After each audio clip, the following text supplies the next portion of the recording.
Hello दोस्तों, नमस्कार।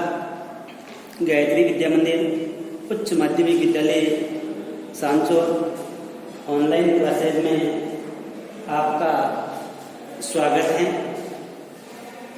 साथ ही हमारा यूट्यूब चैनल सब्सक्राइब करें व बेल आइकन का बटन दबाएं। तो आज हम कक्षा 8 सामाजिक विज्ञान का जो अध्याय 5 न्यायपालिका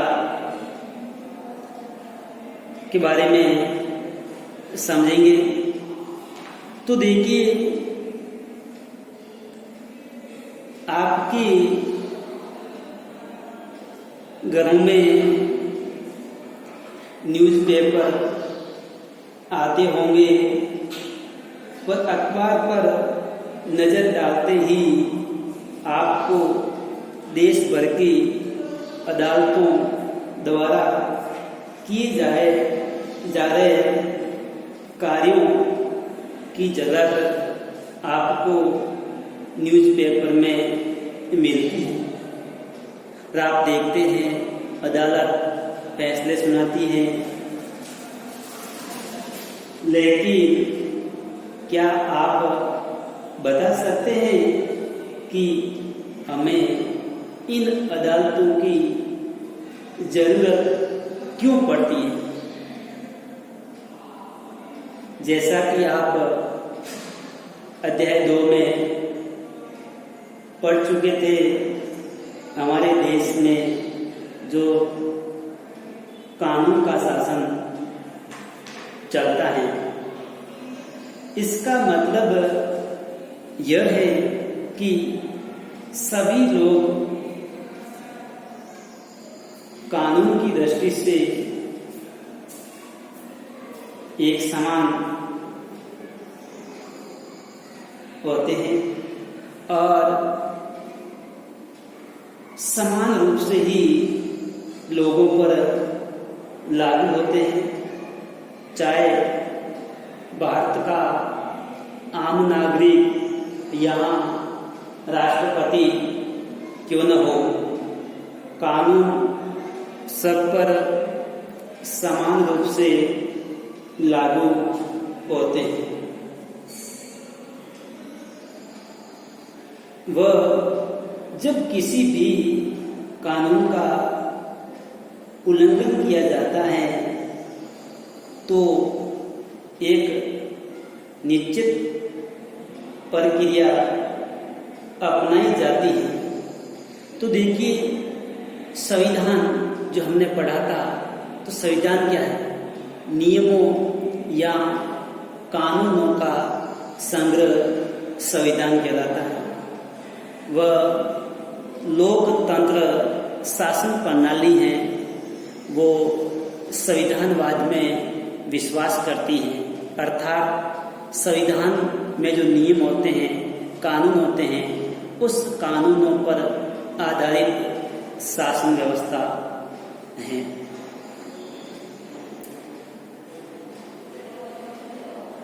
तो देखिए, कानून के शासन को लागू करने के लिए हमारे पास एक न्याय की व्यवस्था की गई है। और ये न्याय व्यवस्था बहुत सारी अदालतें होती हैं, जहां नागरिक न्याय के लिए जा सकते हैं, न्याय प्राप्त कर सकते हैं। दूसरी बात, हमने जब सरकार के जो प्रमुख अंग हैं, कार्यपालिका, व्यवस्थापिका व न्यायपालिका, तो देखिए, न्यायपालिका सरकार का अंग होने के नाते भारतीय लोकतंत्र शासन की व्यवस्था बनाए रखने में एक महत्वपूर्ण भूमिका निभाती है। और आपको पता भी होगा कि व्यवस्थापिका व कार्यपालिका से न्यायपालिका को स्वतंत्र, यहाँ उसको अलग रखा गया है। न्यायपालिका के गठन या शक्तियाँ, अधिकार आदि किसी भी में व्यवस्थापिका व कार्यपालिका हस्तक्षेप नहीं कर सकती।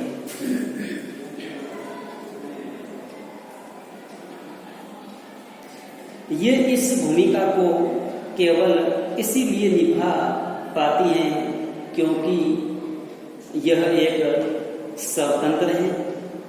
स्वतंत्र न्यायपालिका का क्या मतलब होता है? तो स्वतंत्र न्यायपालिका का मतलब यही होता है कि वह कार्यपालिका व्यवस्थापिका के नियंत्रण में न रह करके स्वतंत्र है। उसमें संसद या कार्यपालिका न्यायपालिका में दखल नहीं दे सकती।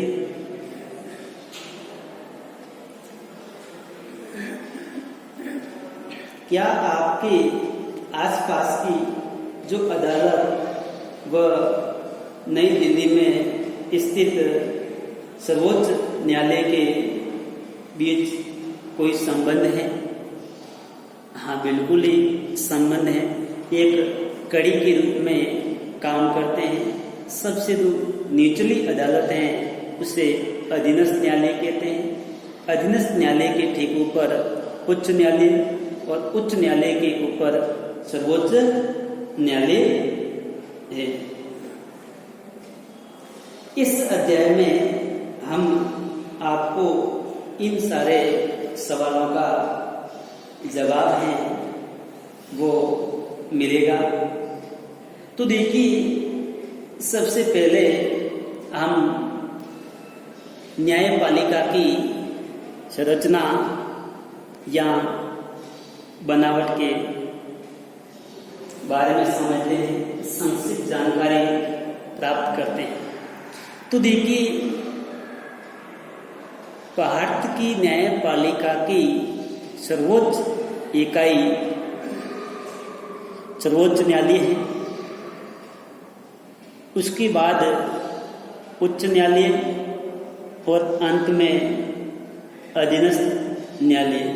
और अधीनस्थ न्यायालय को अलग अलग नामों से जाना जाता है, जैसे जिला सत्र न्यायालय, अधीनस्थ न्यायालय के अंदर मजिस्ट्रेट न्यायालय आदि आते हैं।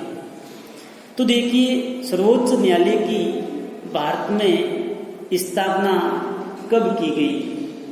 तो देखिए, स्वतंत्र भारत होने के बाद में भारत में सर्वोच्च न्यायालय की स्थापना 26 जनवरी 1950 को की गई।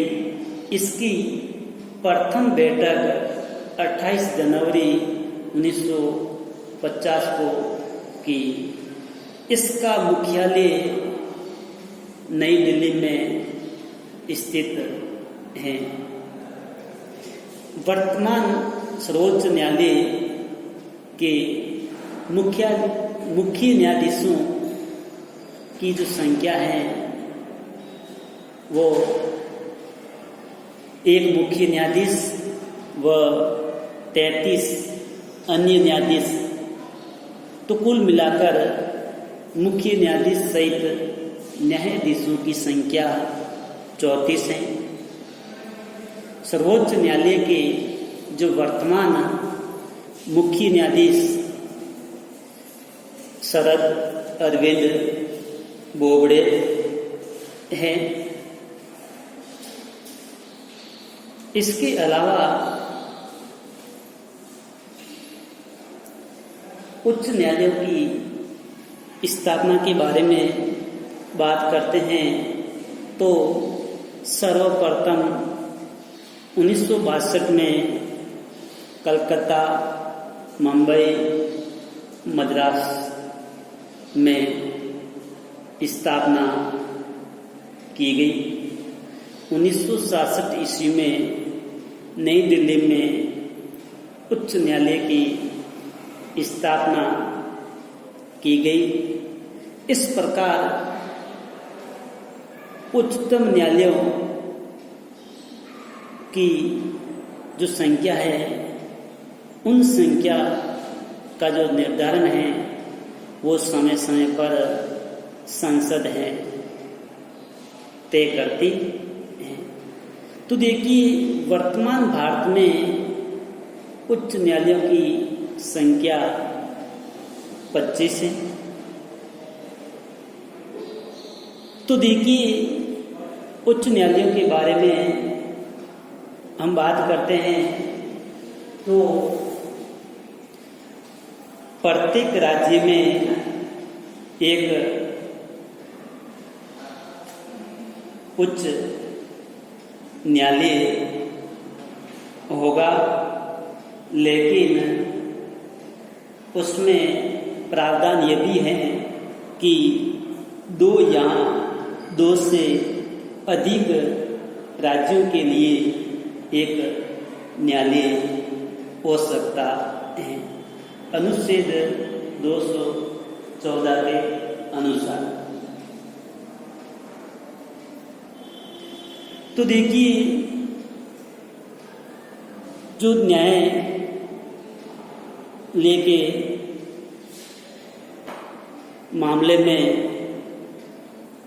उच्च न्यायालय एक राज्य के बीच हो सकता है, 2 या 2 से अधिक राज्यों के लिए भी एक उच्च न्यायालय हो सकता है।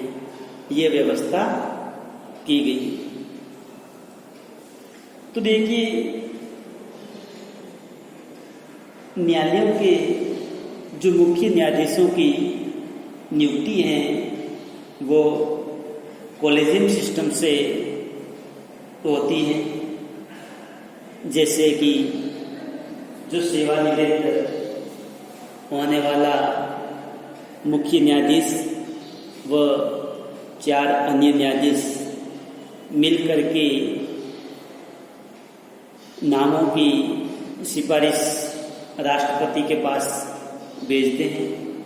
राष्ट्रपति उन नामों में से किसी एक व्यक्ति को सर्वोच्च न्यायालय का मुख्य न्यायाधीश नियुक्त किया जाता है, जो कानून की दृष्टि से उच्च कोटि का ज्ञाता हो। तो देखिए, ये हमने संक्षिप्त जानकारी है वो प्राप्त की। अगला टॉपिक है न्यायपालिका की क्या भूमिका है। तो देखिए,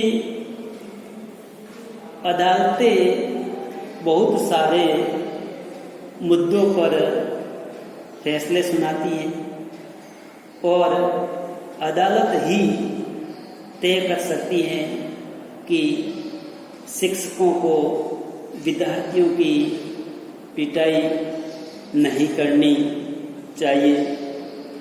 वे राज्यों के मध्य जो नदियों के पानी को लेकर जो विवाद होता है, उस पानी के बंटवारे पर भी फैसला न्यायपालिका करती है। इसके अलावा किसी भी अपराध के लिए लोगों को सजा देने का काम भी न्यायपालिका द्वारा किया जाता है। न्यायपालिका के कामों को मोटे तौर पर निम्नलिखित भागों में बांटा जा सकता है। तो सबसे पहला भाग विवादों का बंटवारा। तो देखिए, न्यायिक व्यवस्था में नागरिकों के लिए, केंद्र सरकार के लिए, राज्य सरकार के मध्य जो विवाद होते हैं उस विवादों को हल करने की जिम्मेदारी न्यायपालिका की होती है। जैसे कि हम बात करते हैं दो नागरिकों के मध्य किसी भी विवाद को लेकर के उत्पन्न विवाद का सुलझाना करना न्यायपालिका का काम है। नागरिक व केंद्र सरकार के मध्य विवादों का जो निपटारा है वो न्यायपालिका करती है। दो राज्यों के मध्य जो विवाद हैं किसी कानून को लेकर के या नदी के पानी को लेकर के या बिजली आपूर्ति को लेकर के या अन्य किसी गतिविधियों को लेकर के दो राज्यों के मध्य विवादों का बंटवारा है वो न्यायपालिका करती है। इसके अलावा राज्य व केंद्र सरकार के मध्य उत्पन्न विवादों का निपटारा भी न्यायपालिका करती है। दो या दो से अधिक राज्यों व केंद्र सरकार के मध्य उत्पन्न विवादों का निपटारा भी न्यायपालिका करती है। तो धन्यवाद।